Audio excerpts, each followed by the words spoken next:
Hey everybody, I just wanted to show you quickly how to install and use the Google Read and Write extension for Chrome.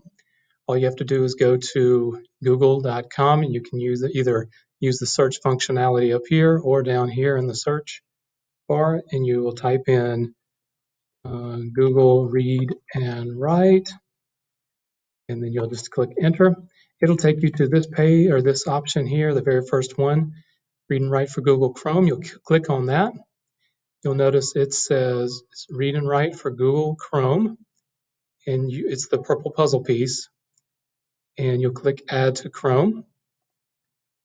You're going to need to give it some permissions, and you'll click on Add Extension.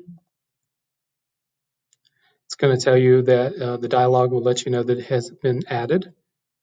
Okay, so you click on that.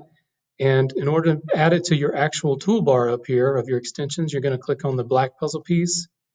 You'll go down to the Read and Write for Google Chrome and make sure you pin it. You click on the pin. When you do that, you'll see that it puts the purple puzzle piece up there. So now you're ready to use the purple puzzle piece.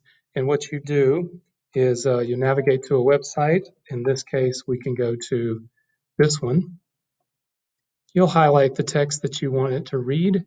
You'll click on the Read and Write extension. And when you do, it'll give you this nice drop down with all of this functionality.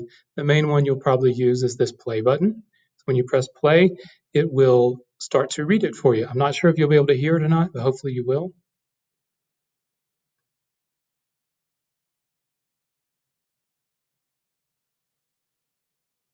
All right.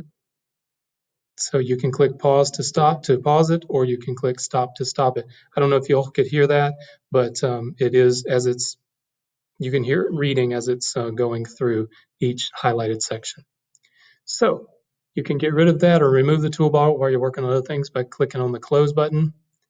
And that's how you install and use the Google Chrome Read and Write extension. If you have any questions about that, please let me know. I'll be happy to help you. Thanks. Bye-bye.